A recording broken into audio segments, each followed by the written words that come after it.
Nous poursuivons sur We Do Biz et aujourd'hui nous évoquons un grand groupe industriel international de plus de 25 000 salariés, un programme d'économie de plusieurs dizaines de millions d'euros à réaliser, autant dire qu'il fallait réagir. Pour comprendre comment l'entreprise a su rebondir, j'ai le plaisir de recevoir sur notre plateau Bruno Collomb, bonjour. Bonjour. Bruno Collomb, vous êtes partenaire chez XPM, entreprise leader sur le marché du management de transition. Et à vos côtés, nous recevons Jacques Ziouziou. Bonjour. Jacques Ziouziou, ça tombe bien, vous êtes justement manager de transition. Alors messieurs, plus précisément, dans quel contexte vous arrivez dans cette entreprise ? Bruno Collomb. Oui, effectivement, Thomas, on parle d'un grand groupe industriel spécialisé dans les biens d'équipement industriel également et qui voulait mettre au point un programme important d'économie de plusieurs dizaines de millions d'euros et qui organisait en fait ces économies en 3 groupes projets qui étaient destinés à donner toutes les idées nécessaires à réaliser ces économies. Et c'est là où, au sein de ces 3 groupes, il manquait quelqu'un qui puisse faire entendre la voix des RH et qui puisse donner une dimension ressources humaines à l'ensemble des bonnes idées créées par ces projets. Donc il fallait trouver le bon profil du régulateur social. Absolument. C'est ça. Absolument. Et là, il était relativement évident qu'on avait quelqu'un dans notre vivier qui était parfaitement adapté, qui était Jacques Ziouziou, pour 2 raisons.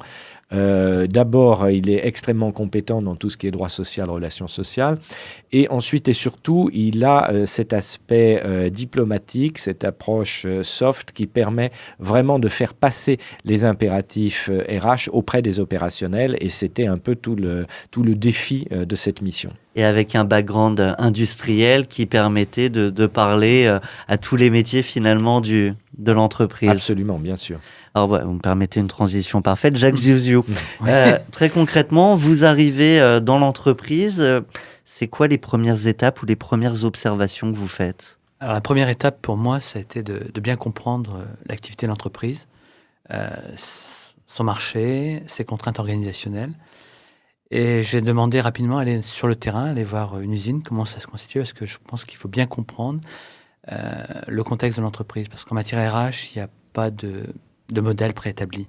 Je pense qu'il est nécessaire de bien comprendre, d'avoir le discernement. Même si on a beaucoup d'expérience, beaucoup de pratiques, il faut arriver avec une page blanche. Je crois que c'est nécessaire. Donc malgré toute l'expérience, on arrive avec la page blanche. Vous êtes en train de me dire que le RH, à un moment, s'il veut vraiment faire son métier, il doit connaître le terrain, les métiers de l'entreprise, les enjeux. J'en suis convaincu.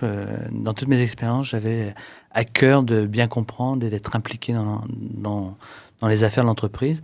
Et je crois que c'est l'évolution de la fonction RH. Elle rentre de plus en plus dans cette dimension stratégique. On en parlera peut-être tout à l'heure, mais je crois que c'est l'enjeu aussi de cette mission. Ça a été de repositionner la fonction RH dans cette entreprise comme un acteur stratégique de l'entreprise. Alors Jacques Ziouziou, vous le dites, on démarre par une observation, on comprend, et en même temps, quand on parle de management de transition, il faut aller vite, on attend très rapidement des résultats opérationnels. Alors ça s'est fait en parallèle, c'est-à-dire qu'en même temps que j'avais l'observation, il fallait que je produise. Et évidemment, il faut un délivrable. Et donc, j'ai participé très vite au groupe projet, j'ai apporté mon appui au niveau RH. Et ma mission a été vraiment de faire en sorte que les managers, les chefs de projet, les participants à ces équipes projets s'approprient la dimension sociale dans des projets de réorganisation, de transfert d'activité, etc. Donc ça a été vraiment, j'avais à cœur cela et d'apporter des outils de compréhension pour eux. Quand on parle d'outils en la matière, ça ressemble à quoi ? Alors moi, mes outils, c'était plutôt les outils sociaux. C'est-à-dire qu'il m'a fallu constituer des éléments relatifs à la dimension RH du projet. Donc c'est quoi ? C'est des bases de données ? Bases de données, c'était aussi avoir une analyse comparative sur les pratiques dans différents pays. Parce que, comme vous le savez, les législations ne sont pas les mêmes d'un pays à l'autre. Et là, on en parlera tout à l'heure, mais le temps de mise en œuvre du business n'a rien à voir avec le temps social. Alors, il y en a qui comparent la Suisse, la France, l'Angleterre, etc. Et c'est vrai. Et donc, comme ce projet était européen, donc il a fallu prendre en compte tous ces éléments-là. Le temps du business n'est pas le temps du social. J'imagine qu'on s'en rend particulièrement compte quand on a d'un côté des équipes projets industriels et de l'autre côté toute cette dimension RH, ces équipes et les hommes sur le terrain. Comment on arrive à faire mixer tout ça, à ce que chacun comprenne les enjeux des uns et des autres ? Je crois que l'essentiel, c'est de montrer que la RH n'est pas un empêcheur de tourner en rond et qu'il est impliqué au même titre que les autres acteurs de l'entreprise dans la réussite globale.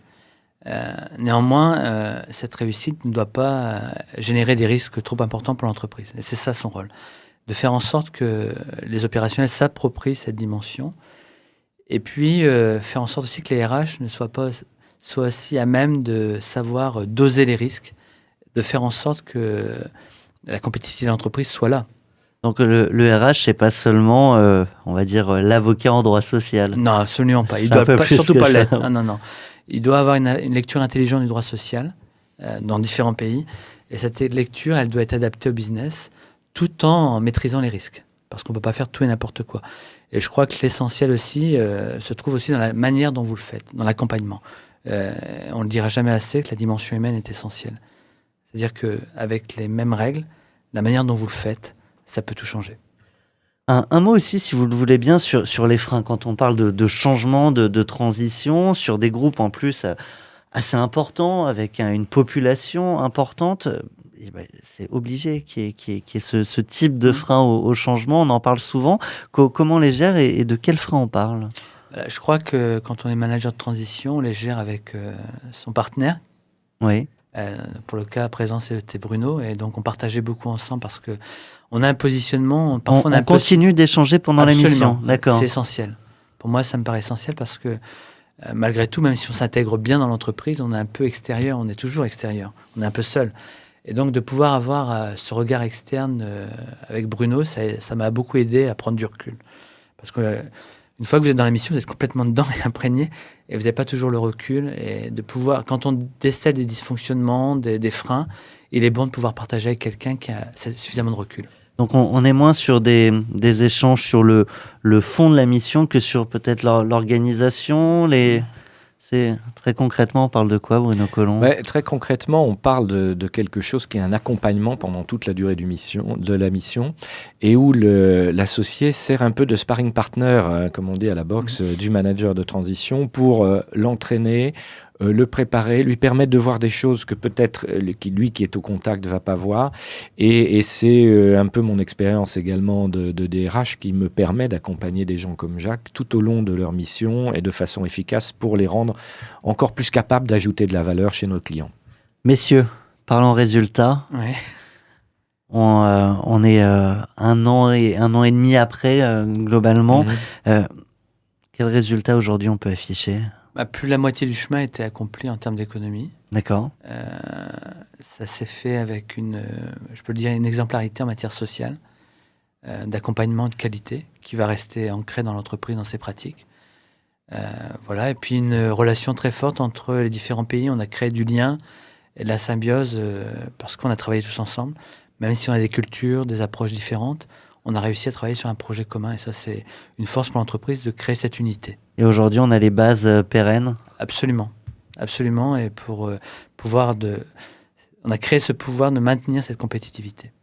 Bruno Collomb, un dernier mot à ajouter? Je pense que Jacques est très représentatif du type de manager de transition qu'on recherche chez XPM, à la fois des gens qui aient un leadership, qui aient une agilité, qui est également une loyauté, une certaine intégrité.